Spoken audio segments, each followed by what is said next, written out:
मातोश्री, पन्हाळा याच दिशेला आहे ना हो? पण तुम्हाला कशाला हवाय पन्हाळा? आम्ही जाणार मातोश्री. आम्हाला आबांना बघायचंय. आबा, आबा.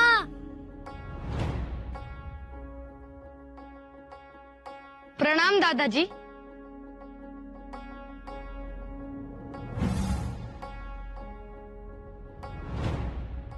स्वराज्याच्या वाघांनो, आज आपण कय्यूम खान आणि त्याचा हा अभेद्य किल्ल्याच्या ठिकऱ्या ठिकऱ्या उडवल्या.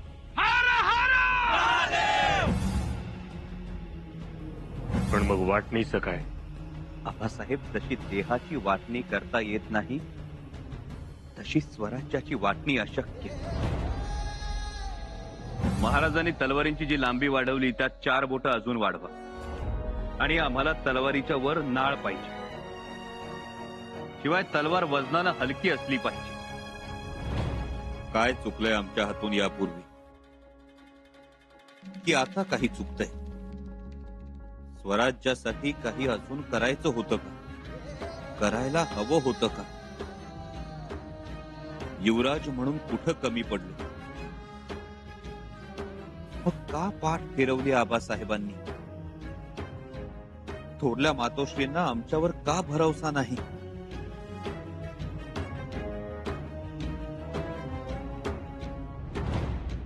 कधी संपणार ही उपेक्षा?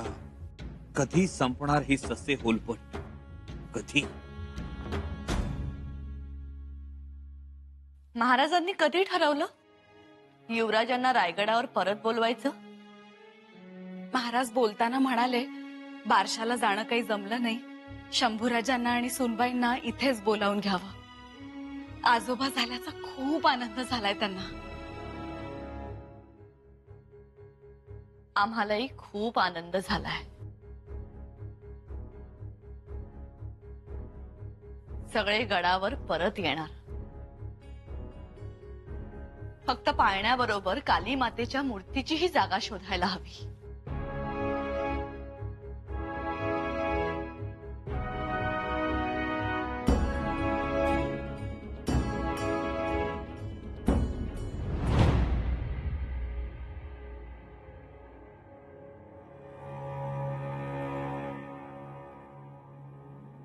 घरात काय आहे?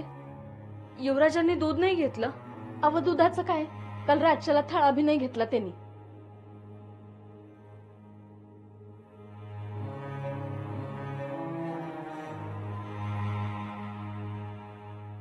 पहिल्यापासूनची सवय आहे, हातल्या जळत राहायचं.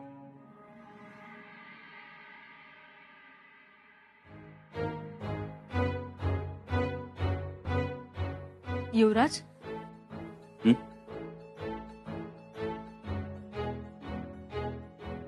या तुम्ही. कसला विचार करताय? येसू, आम्हाला कळेनासच झालंय हे जे काही घडतंय ते कोणी मुद्दाम घडवतंय की आमचं प्रारब्धच आहे? नाही, आमचं जाऊ द्या, आम्ही सोसतच आलो आहोत. पण आमच्या लेकीच्या शुभप्रसंगात तरी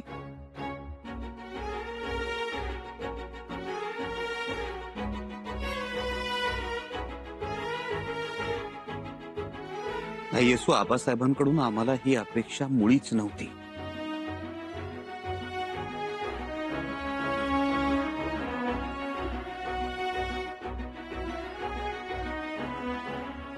एक विचारू?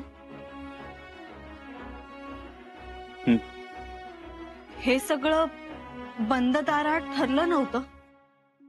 येसू, बंद दाराड एवढंच ठरलं होतं की आमच्यात आणि आबासाहेबांमध्ये बेबनाव आहे असं नाटक करायचं. त्याचं निमित्त करून इथं शृंगारपुरात यायचं. शृंगारपुरात येऊन किनारपट्टीच्या सिद्धी पोर्तुगीजांवर वचक बसवायचं आणि आबासाहेब दक्षिणेत असेपर्यंत दिलेर खानाला रोखून धरायचं. वेळ पडली तर त्याच्याशी मैत्रीचं नाटक करायचं. हे सगळं तर केलं आम्ही. केलं ना? हो. आता आबासाहेबांनी आम्हाला रायगडावर बोलावून घ्यायला नको? तसं सांगावा पाठवायला नको? बरं, नाही बोलावून घेतलं आपल्याला तिकडे, स्वतः आबासाहेबांनी तरी यायला हवं ना? खरं तर बंद दाराड एवढंच ठरलं असेल तर तसा सांगावा दिलाच पाहिजे आबासाहेबांनी. येसू, आम्हाला इतरांचं काही वाटत नाही, पण आपल्या कुटुंबातल्या लोकांचं, आप्तांचं, नातेवाईकांचं, अगदी राजाराम राजांचं सुद्धा हेच मत होईल की आम्ही दिलेर खानाशी मैत्री केली म्हणून? होय हो, सगळ्यांना तसंच वाटणार. हो, कारण बंद दाराआड जी काही चर्चा झाली ती फक्त तुम्हाला माहितीये. तुम्ही, आम्ही आणि आबासाहेब. म्हणूनच आबासाहेबांनी यायला हवं होतं, पण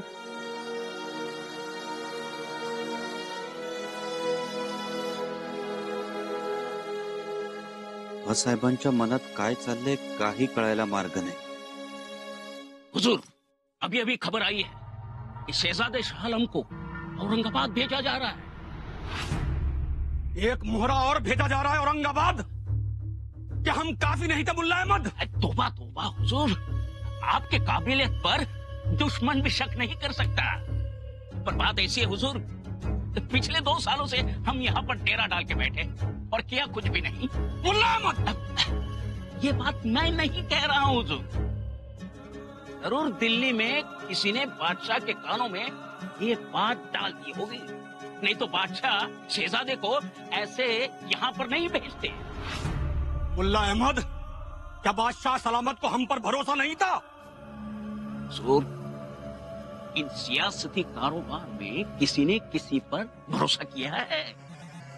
ठीक कह रहे हो मुल्ला अहमद, बिल्कुल ठीक कह रहे हो. अरे जिसने अपने वालिद को नहीं बख्शा वो भला हम पर यकीन क्यों करेगा?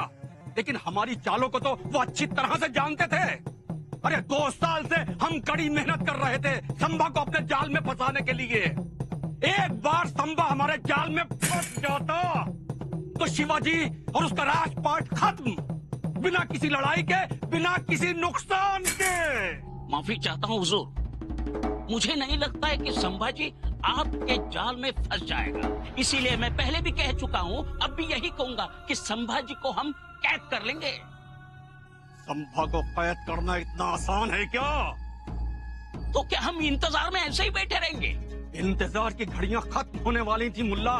संभा हमारे डेरे में आने ही वाला था कि बादशाह सलामत ने हम पर भरोसा नहीं किया और शहजादे को यहाँ भेज दिया. अब शहजादा यहाँ आकर कुछ न कुछ तो करेगा. अगर उसने हमला किया तो हमारे सारे किए किराए पर पानी फिर जाएगा. तो सोचिए हुजूर, यदि शहजादे को थोड़ी सी भी जीत मिली, थोड़ी सी भी, तो हमारा क्या होगा? तो बादशाह सलामत हम पर नाराज हो जाएंगे और फिर वही होगा जो मिर्जा राजे जयसिंह का हुआ था, यानी जहर खा के मौत. हमें कुछ न कुछ करना पड़ेगा मुल्ला अहमद. हमें शिवाजी का राज्य बिखेर देना पड़ेगा. तुम एक काम करो मुल्ला अहमद, बीजापुर वाला सरदार सरजे खान रहमतपुर में ठहरा हुआ है, हमारा खलीता उस तक पहुंचवाओ. अब इस शतरंज का नया मोहरा हमें उसे ही बनाना पड़ेगा. हाँ महाराज, या औरंगजेबानं आपले प्याद पुढे सरकवले. शाह आलम औरंगाबादेस आलाय. आता तो दिलेर खान गप बसायचा नाही, तो चौतळणार, आपल्या स्वराज्याचं लचक तोडायचा प्रयत्न करणार. होय. सर्जेराव, आमच्या डोक्यात एक वेगळाच गनिमी कावा निर्माण होतोय. काय महाराज? त्या शाह आलमला जर आपण आपल्या बाजूने वळवलं तर?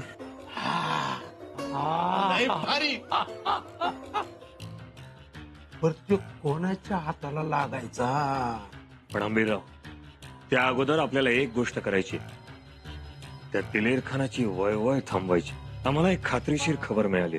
दिलेर खान आणि विजापूरचा सरदार सरजा खान हे दोघं भेटणार आहेत. भेट रहमतपूरला ठरली, मोगली तळावर.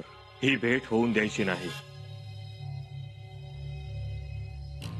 त्या दिलेर खानाला ही नीरा नदी ओलांडून खाली उतरू द्यायचं नाही. आणि त्यासाठी आपल्याला ह्या 2 जागा खूप महत्वाच्या आहेत, सातारचा किल्ला आणि परळीचा किल्ला. सातारच्या किल्ल्याचं ठीक आहे, पण परळीच्या किल्ल्यावर शिबंदी जरा कमीच आहे, आणि तिथं समर्थ रामदास स्वामींचं वास्तव्य आहे.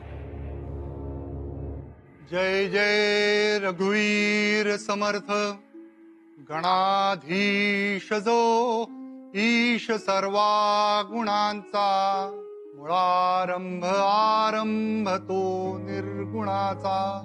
नमो शारदा मूळ चत्वारवाचा, गमू पंथ आनंत या राघवाचा. श्रीराम मना सज्जना भक्तिपंथेची जावे तरी श्री हरी पाविजेतो स्वभावे जनी निंद्यते सर्व सोडोनि द्यावे जनी वंद्यते सर्व भावे करावे श्रीराम प्रभाते मनी राम चिंतित जावा पुढे वैखरी राम आधी वदावा सदाचार हा थोर सांडून येतो जनी तोचितो मानवी धन्य होतो जय जय रघुवीर समर्थ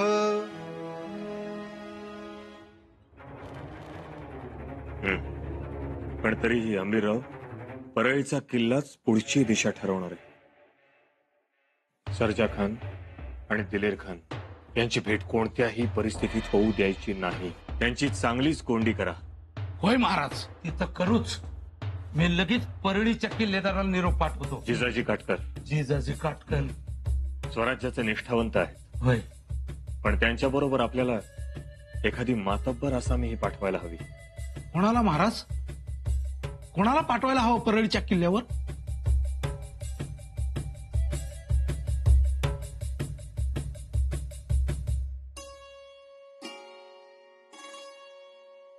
तार लावा.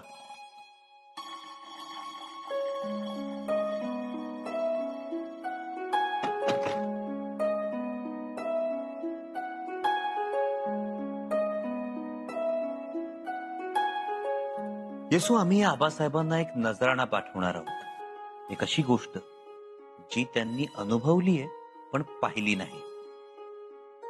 अगं बाई, अशी कोणती गोष्ट? युवराज, काय चाललंय तुमचं? घटकेत उदास असता, घटकेत आनंदी असता, कधी आबासाहेबांवर रुसता, तर आता म्हणताय की नजराणा पाठवणार. येसू, आमचं असंच आहे.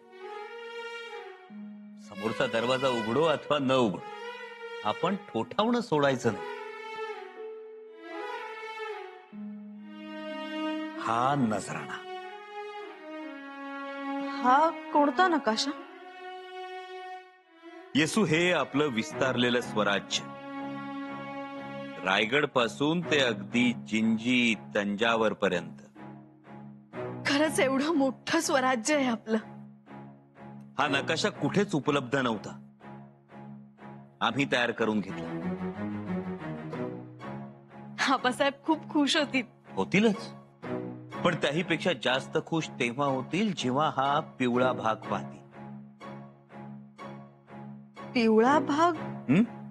हे पा, ही तापी नदी, ही नर्मदा. औरंगाबाद, जळगाव, बुऱ्हाणपूर, चंद्रपूर, रायपूर ते गोदावरीच्या समुद्र संगमापर्यंतचा प्रदेश जो आम्ही घेणार आहोत. म्हणजे उत्तर दिग्विजय. चांगली संकल्पना आहे. आवडली? आता शुभस्य शीघ्रम. फक्त एक करा, फार तर फार दक्षिणेचा नकाशा आबासाहेबांना पाठवा, उत्तरेचा नको. कारण हा नकाशा जर कोणाच्या हाती लागला तर आपला मनसुबा उघड होईल. त्यापेक्षा प्रत्यक्ष आबासाहेबांना भेटूनच हा मनसुबा सांगावा. वा कुलमुक्त्या, तयार झालात की? तसंच करतो. आबासाहेबांना फक्त खलिता पाठवतो, भेटीला येतो आहोत. आणि त्यांच्या निरोपाची वाट न बघता निघू रायगडी. आबासाहेबांना भेटूनच सांगू मनसुबा उत्तर दिग्विजयाचा.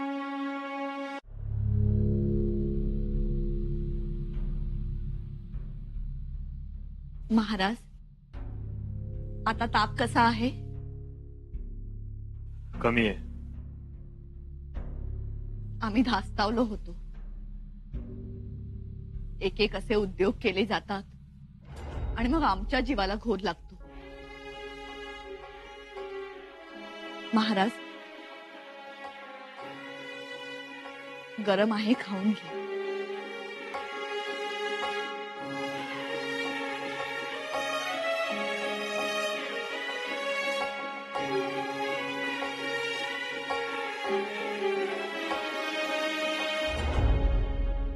एक विचारू? शंभूराजांबद्दल विचारणार असाल तर नका विचारू. त्यांच्याच बद्दल विचारायचे. महाराज, माफी असावी, पण तुमच्या मनात शंभूराजांविषयी आढी आहे. बिलकुल अडी नाही. आम्ही मगाशी स्वतःच्या कानाने ऐकलं आणि काय समजायचं ते समजलोही. काय समजला? शंभूराजांचं गडावर येणं तुम्हाला मंजूर नाही. असं नव्हतं म्हणायचं आम्हाला. म्हणजे अघोरी पंथाचे रीतिरिवाज शंभूराजे घरात आणणार. मग असं वाटतं की आडे वेडे घेऊ नका. कधीच घेतले नाही. मग सांगा, अगदी निसंकोचपणे बोला. आमची फार विचित्र अवस्था झाली आहे महाराज. लेकरू आपलं म्हटलं तर स्पष्टपणे बोलता येत नाही, आणि स्पष्टपणे बोलायचं म्हटलं तर लोकांना सावत्रपणा दिसतो. आम्हाला तसं नाही वाटलं. बोला. शंभूराजे चांगले आहे, पण अविचारी आहे. भावनेच्या भरात निर्णय घेतात. लहानपणापासून त्यांना सहानुभूती मिळत गेली, आणि आता त्या सहानुभूतीची त्यांना सवय लागली. 9व्या वर्षी हे केलं, 10व्या वर्षी ते केलं. आग्रा, मथुरा, ब्राह्मणांच्या घरी राहिलो, चालत आलो, सतत सतत या सगळ्या गोष्टींचा पाऊ करत असतात ते. परंतु महाराज, यात आपली मुत्सद्देगिरी. आपण त्यांना आपल्या सोबत नेलं आणि सुखरूप घेऊन आला. मग यात त्यांचं काय? आजही ती परिस्थिती आली तर राजा रामराजे सुद्धा शत्रूच्या गोटात शिरतील आणि जायलाच हवं. पण म्हणून 9व्या वर्षी केल्या कामाची सतत सतत याद करून द्यायची म्हणजे काय? काय तर म्हणे आम्ही 15व्या वर्षी मोहीम केली, युद्ध जिंकलं. 14-15व्या वर्षी बुधभूषण लिहिलं. पण या सगळ्या गोष्टी खऱ्या आहेत आणि चांगल्याही. हो, आहेतच.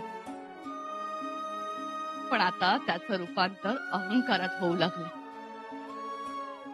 शिवाय गागा भट्टही म्हणाले, हे पुढचे सवाई शिवाजी आहेत. मग तर त्यांची दृष्टीच बदलली.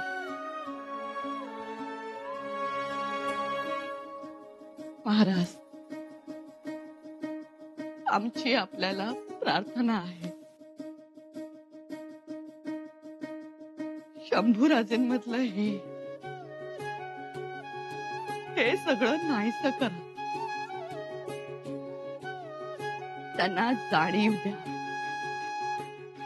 म्हणावं, भ्रमात राहू नका. आम्हाला खात्री आहे, जर का या गोष्टी नाहीशा झाल्या, थोरा मोठ्यांचा त्यांनी आदर केला, मंत्र्यांशी उद्धटपणे बोलणं थांबवलं, तर मात्र शंभूराजे सोनं आहे.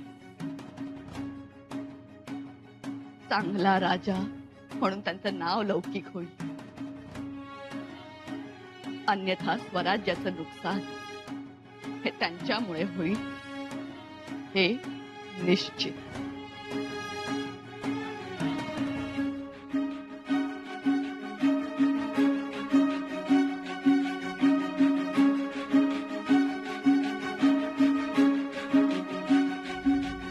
महाराज, काही मंत्र्यांचा सल्ला आहे, शंभूराजांना समर्थांकडे परळीला पाठवावा. जरूर पाठवा. समर्थांचा अनुग्रह मिळाला तर त्यांच्या जीवनाचा कायापालट होईल. आपण जसं ठरवाल तसं.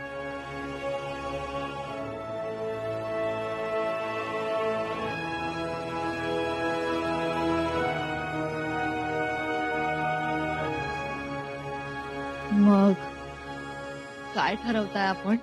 शंभूराजे परळीच्या किल्ल्यावर जाणार. सध्या तरी